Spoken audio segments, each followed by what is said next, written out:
gang. Let's go back into the inscrutable world of Hofner. I'm sorry, I'm not going to say Hofner throughout the video because I might slip into Werner Herzog again, and I can't risk the resultant emotional damage. This is a fancy, fancy guitar. If it's not the absolute top of the line, it's got to be close. I know there were some exceptionally rare variations of this guitar with odd non-standard features which might be worth more, but this model, which happens to be a 4700, if you were trying to buy the swankiest Hofner in the late 1960s, this would be it. I mentioned rarity, and that kind of comes into play. These were first introduced in late 1966, I believe, and I've seen sources that suggest it was for the US market alone.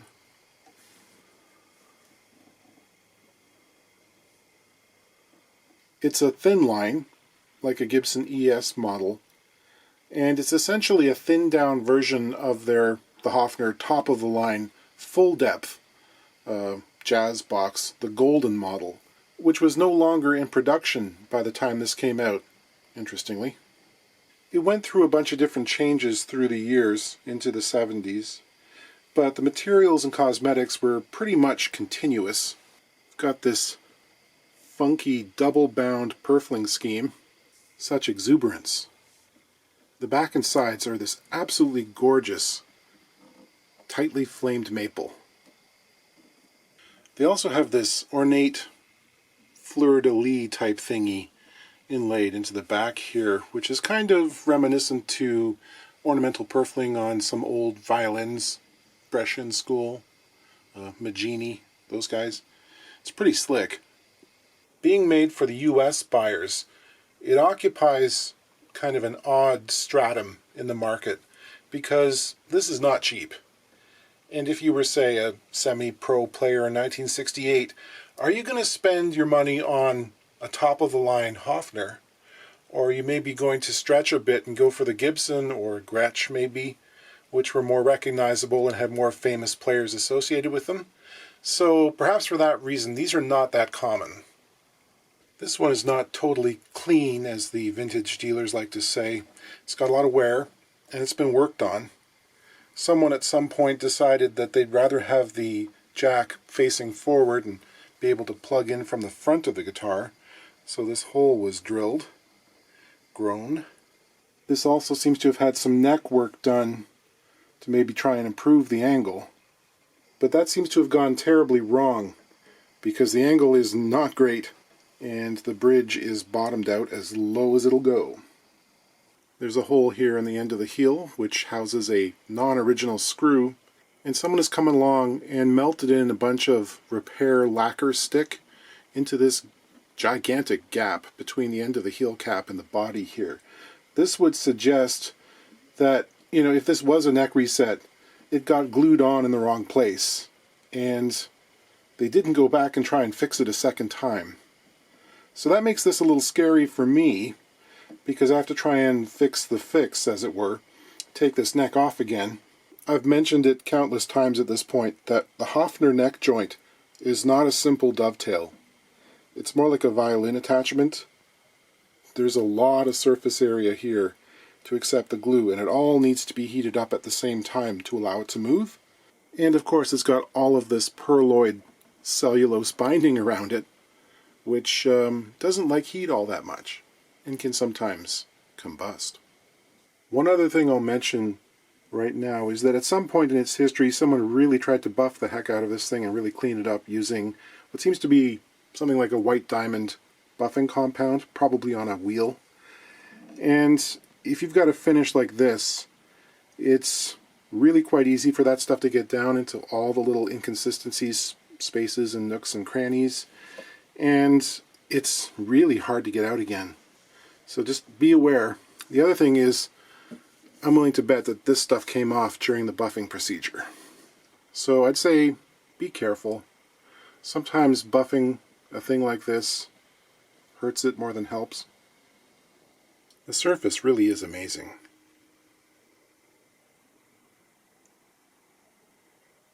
Some characteristic strap style inlays.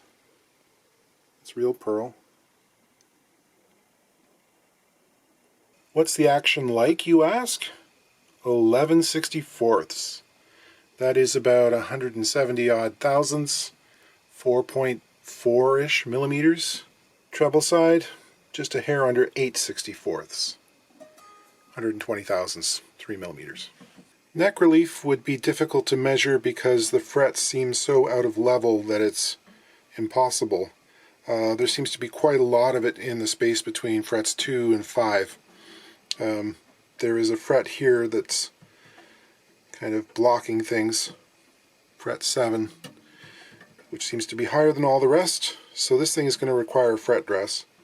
We have a very European style 0 fret here, which takes the place of the nut. This is a spacer back here, which just keeps the strings in the right orientation. The actual height above the first fret is controlled by this oversized jumbo fret wire here. Let's take note of this. I was just remarking to myself how absurdly close to the edge of the fretboard this string is riding. It was actually right on the end of the bevels, and then I come to recognize that it's hooked under the end of one of the frets. This is kind of a hazard. Even with that, the spacing is kind of absurd, and even with that corrected, the spacing does seem rather absurd in the upper reaches. I think for the time being I'm going to remove this big gold-plated tailpiece. Don't really want it flopping around, possibly damaging the guitar's top or itself. Let's see what we've got going on here. There's a bunch of glue squished between the top and the end of the fingerboard extension here. The actual tenon stops below the 15th fret. And we've got this characteristic sort of angled scarf joint tenon. We also have the characteristic frets. Even though it's bound, they've cut directly through the end of the binding to seat the frets. On this side we've got a bunch of filler. Looking at the screw head in the hole there, I see the familiar tapered square drive of a Robertson screw. And it's not a number 1. I'll spend some enjoyable moments picking glue out of the screw head. I'm going to try and heat the heck out of this thing with a soldering iron. It might also help to soften what remains of the glue that's inside the head. I'm already trying to think of alternative means, and I don't like them. So this has been a complete and utter failure. There's an hour's worth of work with heat, with various drivers, both powered and muscle actuated, eventually into my screw extractors. It hasn't moved at all, to the extent that I'm certain like another foot-pound or two and I would break the head off, which I don't want to do. The screw seems to have been glued in place, but beyond that there was a failure to understand basic screw technique. And we're going to talk about this because it would be handy information for anyone, not just guitar people, who might find themselves putting things together with screws. Do you know what a pilot hole is? Sure, most people do. It's a hole we use when we drive a screw into a piece of material that allows it to enter and not face too much resistance. The threads of the screw will bite into its sidewalls. If you try to drive a screw without one, where there's no place for the material to go, and often the result will be a split in the grain. The screw becomes a wedge. Or in a hardwood like maple or oak or mahogany, sometimes it'll be practically impossible to drive the screw home. There's just too much pressure involved, too much resistance. Most people understand that. Now then, do you understand what a clearance hole is? A lot of people don't. If we're screwing one piece of wood to another, the top piece should have a hole, but it's not a pilot hole. It's of a diameter that is equal to or slightly larger than the major diameter of the screw threads. In other words, you should be able to just take the screw and drop it right in there with very little pressure. This means the screw threads engage only with the bottom piece, not the top. So pressure from the screw head, be it tapered, as in this case, or flat, is what holds the pieces together. not the screw threads. So in practice, if we try and drive a screw with threads engaged in both pieces, hardwood, small diameter pilot hole, oftentimes we'll end up in a situation where there's a ramping effect and the top piece wants to climb up the inclined plane of the threads, forcing the two pieces apart rather than driving them together. Interestingly, very old wood screws used to be made with the top section of their shaft left unthreaded and the same diameter or larger than the threads below. So you couldn't force them into a situation where that would occur. They tried to make it idiot-proof. Now modern screws will often also have an unthreaded portion. Unfortunately, it will be the smaller diameter than the threads, which means that the manufacturers either don't know or they don't care what goes on in the hood. Back to this thing now. What I think happened is these parts were drilled with a single small diameter and very tight. That ramping effect happened during the installation because there's no effective way to clamp the parts together. And they tightened it as far as they could go. They saw what happened, tried to remove the screw, and couldn't. So in this case, they thought they would use the screw to clamp the parts, and it actually did the opposite, which I imagine was a very bad day for whoever this was. Now that hole there is about the same diameter as the screw head. And I've been very careful not to break the screw head off, because now I have a centralized hole in there from my screw extractors and various other operations. And I got to try and drill this entire screw all the way into the neck block. This is not what I want to do, and I'm definitely going to ruin my drill bit, but I can't take this apart in any other way. New drill, by the way. This is a Bosch. I like it that it's got a 1/2-inch chuck. That's rare. And it's also got a fairly low profile.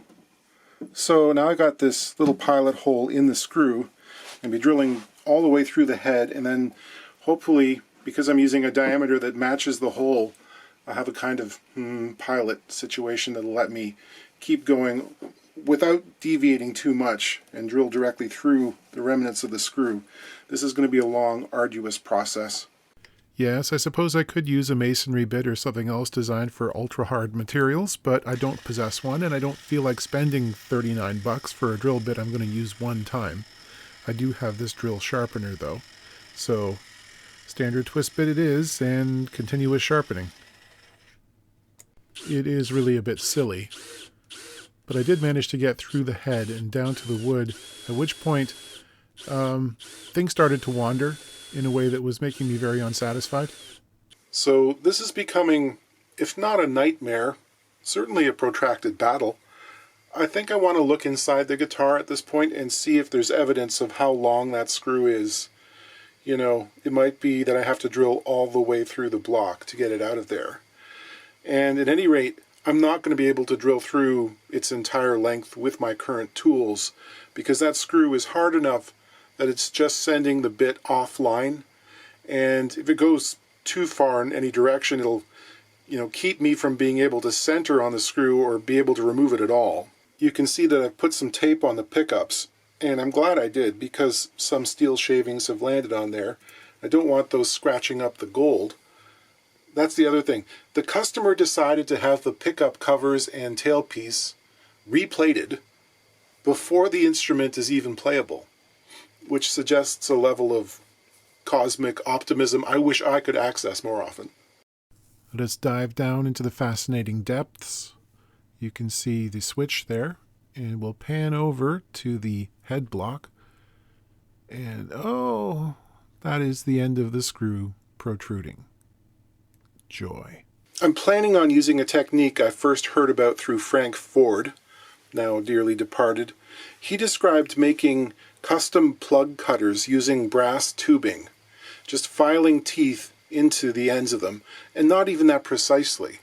I have some brass tubing, which would do the job, but this isn't, a 1/4-inch thick plug, and I'm worried I might get into it a little bit and then realize I made a mistake and I need a different material that has, a more robust wall section. And if I get halfway, it might cause tracking problems again, getting the new one in. So I'm exercising patience, and I ordered some stainless steel tubing that has a thicker section. It's 1 millimeter thick versus this, which is 0.5 millimeter, which, you know, should stay sharp longer. And if I only get one chance at this, I want to give myself the best odds. I tell you, the thing that I want, which seems to be impossible to find and maybe non-existent, is something like a carbide tipped, which would be important because it would go through the screw metal if it contacted it, an annular cutter. It's like a hole saw for machinists. It's much more robust, and without the need for a centering drill.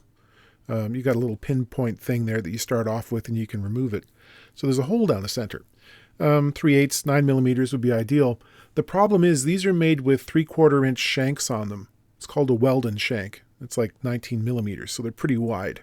These are used in specialized magnetic drill presses that clamp onto sheet metal or in machinists' mills. So it's far too big for a woodworking drill press, and they limit the working length. You know, I've got to drill 2.5 or 3 inches, so this isn't an option. Now seems like a good time to plug this hole too. We'll find a section of grain that is matching. I'll use this 5/16 of an inch plug cutter. As they come off the cutter, these plugs are slightly tapered, and as luck would have it, they're a pretty good match for my cello reamer. Or not. Thin lines. Use a drill bit and kind of zhuzh it.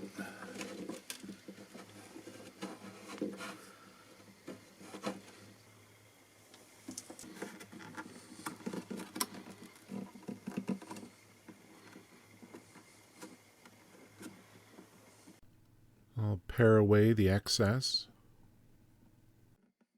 There's a coat of shellac to act as a sealer, and several rounds of pigmented coats to try and blend in the color, and a shot of lacquer to hold things in place. And I'll let this dry and do some more. It can be hard to impress on people, especially on the internet, that doing finish work is usually a long process that stretches out over numerous sessions, and because of that it's hard to document. Here's the 0018 conversion from a few weeks ago. It's finally ready to go back to the customer. People were like, "That relicking job is terrible and you ruined it." But you have to trust the process. It involves putting stuff on and then taking it away, and you build up layers and then you knock them back. You go away for a while and then you return to look at it with fresh eyes. And, I was very satisfied with the end result. It, to me, looks like a guitar that's been around for 90 years, has had some repairs, had some finish wear, and then the usual knocks and scratches that a guitar is subject to. I think that was a decent result. The other instrument I was hoping to feature this week was a double neck acoustic. Made in Finland around 1970, the Espana. I looked at the pictures the customer sent me and I said, "Gosh, I hope I can work on that." But when it arrived, we inspected it together and it was clear that at the very least it would need 2 very aggressive neck resets. The bridge had been cut down to nothing. The top had collapsed in a way that suggests it needs like extensive rebracing with the back off kind of deal, which all sounds like a great idea for a video, right? But at the end of the day, it doesn't make sense for him to put $1,200 plus into a guitar made by Landola that on a very good day realizes maybe $600 or $700, right? Such is life. We have to say goodbye to that one. But we will continue with this Hofner next week, and we'll get the darn thing playable. I'll see you then.